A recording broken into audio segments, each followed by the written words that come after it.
콘텐츠 마케터한테 가장 많이 듣는 말, 요즘은 어떤 콘텐츠가 마케팅이 가장 좋나요? 하지만 이 또한 내 비즈니스에 따라서 너무너무 다릅니다. 조회수는 10분의 1 정도밖에 나오지 않았습니다. 하지만 전 상관없었어요. 이와 관련된 회사와 직접적인 연결성을 갖고 있는 콘텐츠를 찍기 시작하는 순간부터 회사에 돈을 벌어주기 시작했기 때문이죠.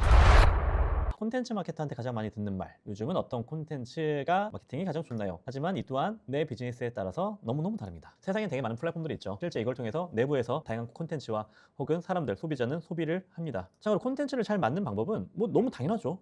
소비자가 좋아하는 것을 만들어 노출하면 됩니다. 누군가는 조석이라든지 일상툰 이런 형태를 좋아하는 누군가 있습니다. 자, 만화를 좋아한다고 했을 때, 웹툰을 좋아한다고 했을 때 이와 같은 장르를 좋아하는 사람도 있고요. 누군가는 뭐 나름의 꽃보다 남자나 너에게 닿기를처럼 일본 로맨스 만화를 좋아해서 이런 색채라든지 톤을 되게 좋아하거나 이런 장르를 좋아하시는 분들도 있겠죠. 만화 혹은 웹툰이라는 큰 카테고리 내에서도요. 해서 첫 번째는 우리 회사의 서비스의 목적에 맞는 콘텐츠인지 확인하는 게 굉장히 중요합니다. 오늘의 집에 보시면 되게 그 콘텐츠들이 엄청 떡상하고 있죠. 근데 그분의 걱정이 뭐였냐면 오늘의 집에 콘텐츠 유튜브를 운영하고 있는데 당시 지금은 어떻게 되는지 모르겠습니다. 이게 뭔가 5명? 4명에서 5명 정도 운영하는데 생각보다 투자 대비 효율이 안 나오는 것 같다. 즉 이 인건비에 대한 ROI에 대한 부분이겠죠. 근데 저는 이제 여기에서 오늘의 집에 있어서의 당시 영상들을 보면서 제가 느꼈던 건 뭐냐면 그때 어떻게 피드백이 들었냐면 저는 아무리 생각해도 오늘의 집 콘텐츠를 보고 오늘의 집 플랫폼 켜서 오늘의 집에서 관련된 가구를 살 생각이 난 전혀 들진 않는다. 이게 참고로 오늘의 집 콘텐츠 같은 경우에는 비포 애프터 콘텐츠가 많이 있습니다. 근데 전 이걸 보고도 그냥 이케아 가든지 쿠팡에서 가장 저렴한 관련된 가구를 살 수도 있는 거고요. 그런 것처럼 실제 우리를 써야 되는 연결성을 콘텐츠는 취해야 되는데 그게 과연 어느 정도 있나 그런 것들이 되게 중요한 요소인 것 같습니다. 제 컨설팅했던 회사의 사례 중에 하나가 실제 관련해서 저는 이제 B2B로 계란을 팔아야 되는 미션을 받았었습니다. 되게 재밌는 거는 이 계란이 보시다시피 가격이 되게 비싸요. 가격이 비싼데 실제 재구매율이 꽤 높았습니다. 그럼 이제 생각했어요. 왜지? 왜 재구매율이 높지? 자, 그래서 제가 3회 이상 구매한 고객들한테 서베이를 했습니다. 서베이를 해보니까 대부분의 서베이에서 긍정적으로 답변 남겨주셨던 분들은 거의 40, 50대, 50대, 60대까지 해서 품질과 맛 때문에 평가보다 2배에서 3배 비싼 계란을 구매해 주신다고 해요. 자, 이걸 보면서 생각했죠. 야, 진짜 어떻게 보면은 내가 모르는 어르신들 맛에 대한 품질에 대한 영역이 있나 보구나.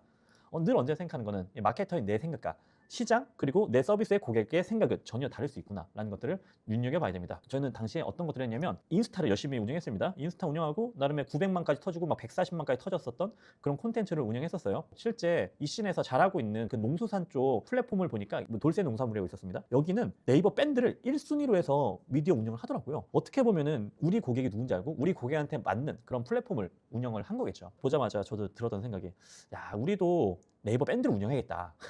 당시 이 회사 콘텐츠 마케터한테 요청했습니다. 근데 이 회사 콘텐츠 마케터는 되게 싫어했어요. 안 한다고 했습니다. 하면 퇴사하겠다고. 왜냐? 네이버 밴드를 만약에 이 담당자가 한다 할지라도 만약에 이 친구가 평생 이 회사에 있는 건 아니잖아요. 퇴사하면은 또 본인은 콘텐츠 마케터로서 또 딴 데 가야 되는데 네이버 밴드를 하는 회사가 국내에서 얼마나 많이 있겠어요? 별로 없겠죠. 그래서 취직하기가 좀 쉽지 않겠죠. 그래서 이 친구랑 어떻게 하면은 현재 우리가 운영하고 있는 이런 콘텐츠, 이제 인스타 콘텐츠를 다시 리뉴얼할까 생각을 했었고요. 당시 보시다시피 좀 더 우리 기업에 맞는 그런 콘텐츠들로 아예 싹 다 갈아치웠었습니다. 보시다시피 조회수는 10분의 1 정도밖에 나오지 않았습니다. 하지만 전 상관없었어요. 이와 관련된 회사와 직접적인 연결성을 갖고 있는 콘텐츠를 찍기 시작하는 순간부터 회사에 돈을 벌어주기 시작했기 때문이죠. 자, 보시면은 기존에는 엽떡 알바가 유포한 계란찜 레시피라고 해서 900만이 터졌습니다, 여러분. 자, 이걸 보고 생각을 해요. 나 이거 딱 보면 얘들아, 난 이걸 보자마자 느꼈던 게 난 편의점이나 이마트 가서 계란을 사 먹을 것 같은데 왜냐? 우리 회사 계란은 시중가보다 2~3배가 더 비싸니까. 그런 생각이 들지 않겠니? 그래서 좀 더 우리 구매에 대한 연결성을 갖고 있는 콘텐츠를 만들었고요. 그때 그렇게 하니까 그때부터 돈을 벌기 시작했었던 그런 사례 중에 하나가 있었고요. 또 한편으로는 또 재밌는 사례 중에 하나입니다. 핸드폰 감옥이라는 그 아이템입니다. 시중에서 직접적으로 찾는 수요자가 없는 프로덕트, 뭐야 이런 게 있었어? 라는 그런 아이템이에요. 그러다 보니까 이걸 어떻게 마케팅을 해야 되지? 당시에 되게 좀 머리가 지끈지끈했었습니다. 그래서 이 담당자한테 내렸던 팁 중에 하나가 뭐였냐면 실제 우리가 콘텐츠를 발행해서 먼저 고객들한테 다가가자. 그때 나왔던 좋았던 인사이트 중에 하나가 뭐였냐면 이 친구가 되게 좀 똑똑했던 친구예요. 그 연세대, 고려대, 서울대를 가서 여기에서 있었던 학생들한테 인터뷰를 땄거든요. 실제 공부할 때 뭐가 가장 힘들었냐고. 그때 핸드폰이 되게 힘들었다. 해서 이런 것들을 이제 주거나 시딩하거나 PPL 했었던 그런 영상들을 만들었었는데 그런 것들을 통해서 실제 회사가 오가닉으로 자연 유입으로 되게 매출이 크게 키웠었던 회사의 사례 중에 하나입니다. 두 번째로 내가 하고 싶은 이야기가 아니고 사람들이 듣고 싶어하는 이야기. 우리는 되게 다양한 사례들로 활용해 볼 수 있을 겁니다. 참고로 전 예전에 되게 재밌었던 사례 중에 하나가 이런 사례였던 것 같아요. 거의 시초였던 것 같은데 인스타 기업 계정에 있어서는 현무암, 그러니까 돌 팔던 분이에요. 돌 파는 인스타 계정이 기존에는 왼쪽처럼 운영하셨습니다. 당연하죠. 돌 파는 계정이고 굳이 인스타를 왜 해야 되냐 그런 생각도 들겠죠. 근데 이분이 재밌게 오른쪽처럼 되게 재밌는 이슈성으로 안녕하세요.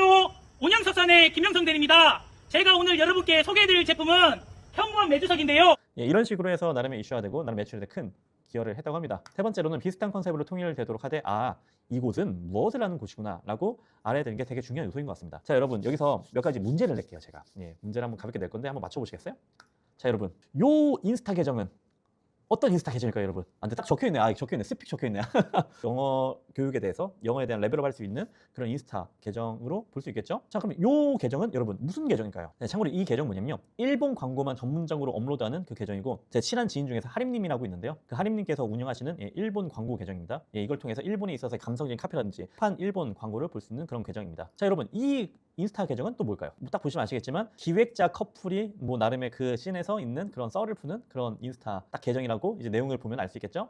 자, 여러분, 좀 난이도 좀 올라왔습니다. 요 계정은 뭘까요, 여러분? 딱 봤을 때 뭔지 모르겠지만 되게 쓰레기를 청소하고 지구를 생각하고 뭔가 CSR 관점에 되게 좋은 의미로서의 그런 인스타 계정이라고 좀 볼 수 있겠죠? 참고로 이거 같은 경우는 그 톤28이라는, 여러분 혹시 그 화장품 브랜드 아세요? 톤28이라고 되게 친화적인 그런 약간 엄청나게 친화적인 환경을 생각하는 브랜드입니다. 되게 제가 좋아하는 브랜드 중에 하나인데, 거기에서는 실제 그 쓰레기 줍는 그 행위, 그걸 통해서 그런 인스타 계정만 따로 운영한다고 해요. 어떻게 보면 회사가 갖고 있는 철학을 이와 같은 콘텐츠들로 녹여내는 거겠죠. 자, 이게 어떻게 보면 우리가 생각해야 되는 요소 중에 중요한 것 중에 하나이지 않을까 싶습니다. 비슷한 컨셉을 통일하되 이것은 뭐 하는 곳이구나. 자, 이 계정 어떤 건지 아세요? 보시면 이게 그쵸? 이게 그 우유 그 위과니까 빙그레의 옛날 계정입니다.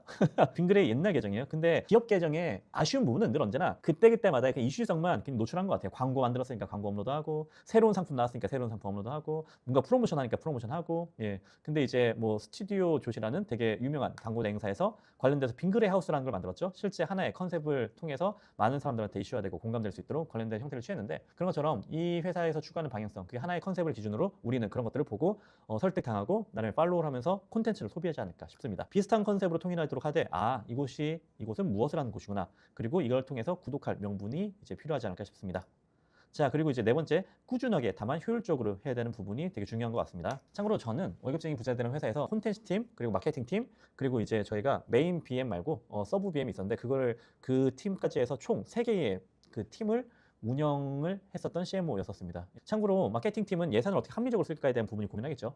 근데 이제 콘텐츠 팀 같은 경우에는 어떻게 하면 인력에 대한 부분을 합리적으로 쓰면서 회사의 밸류, 퍼포먼스를 낼까, 그걸 되게 많이 고민을 합니다. 참고로 이제 평균적으로 한 개의 영상을 만들기 위해선 저희가 당시에 하루에 한 3개 정도 유튜브 영상이 올라와요.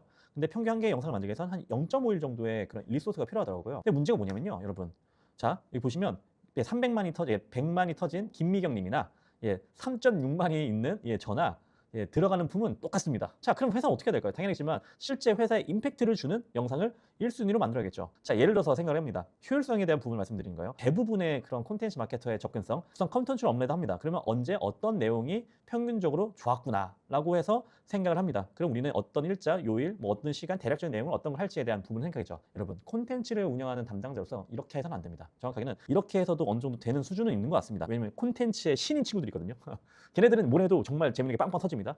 근데 우리가 일반적인 그런 콘텐츠 마케터라고 하면은 이렇게 가기보다는 좀 더 데이터 관점에서 나아가는 걸 추천드립니다. 자, 이게 인스타그램도 그렇고요. 똑같아요. 뒤에 나옵니다. 인스타그램은. 유튜브도 그렇고 콘텐츠 플랫폼에서는 관련된 통계를 볼 수 있습니다. 실제 콘텐츠라든지 의의라든지 관련된 통계를 볼 수 있는데, 그 통계에 대한 기준에서 파악하면서 우리는 이건 이제 그 상세 통계, 고급 통계인가 고급 분석이 감이 있습니다. 실제 특정 일자에 어떤 콘텐츠들의 조회수, 구독자, 노출수를 볼 수 있습니다. 그럼 이제 우리는 어떤 요일에 대한 시즌성을 통해서 변동에 대한 조회수, 그리고 어떤 형태, 뭐 이게 쇼츠가 좋은지, 본편 영상, 롱폼이 좋은지, 이거에 따른 노출 대비 조회수면 이제 클릭률을 볼 수 있겠죠. 그리고 이제 조회수 대비 구독자 전환율을 볼 수 있으면서 우리는 어떤 콘텐츠를 만드는 게 효율적일까를 한 번 더 생각해 볼 수 있습니다. 근데 이 콘텐츠가 뭔지 이걸 만든 사람만 알잖아요. 근데 우리는 말씀드렸다시피 하루에 3개 정도가 올라갑니다. 그러다 보니까 어떤 콘텐츠가 뭔지 알아야 됩니다. 이거를 하나하나 매칭해요. 그러면 저는 이게 어떤 콘텐츠고, 이게 1차 카테고리, 2차 카테고리, 여기에 누가 출연했는지, 이게 쇼신지 롱인지, 실제 이게 주식 얘기인데 관련된 컴텀 투자인지, 미국 주식인지, 부동산 얘기인데 뭐 학군 얘기인지, 아니면 대출 얘기인지, 뭐 많은 것들에 대한 부분을 파악합니다. 자, 그러면 이제 왜 중요하냐? 이런 것들을 보면 평균적으로 잘 되는 콘텐츠의 형태를 파악할 수 있습니다. 그러면 그때부터 일이 굉장히 쉬워집니다. 우리는 평균적으로 어떤 것들을 기준해서 순위를 매겨서 우선순위에 대한 콘텐츠를 평균적으로 만들면 될지가 회사는 파악이 되고, 그런 콘텐츠를 우선적으로 만듭니다. 자, 거기까지 만들면 좀 아쉽죠. 거기서 좀 더 변태적으로 좀 가면요.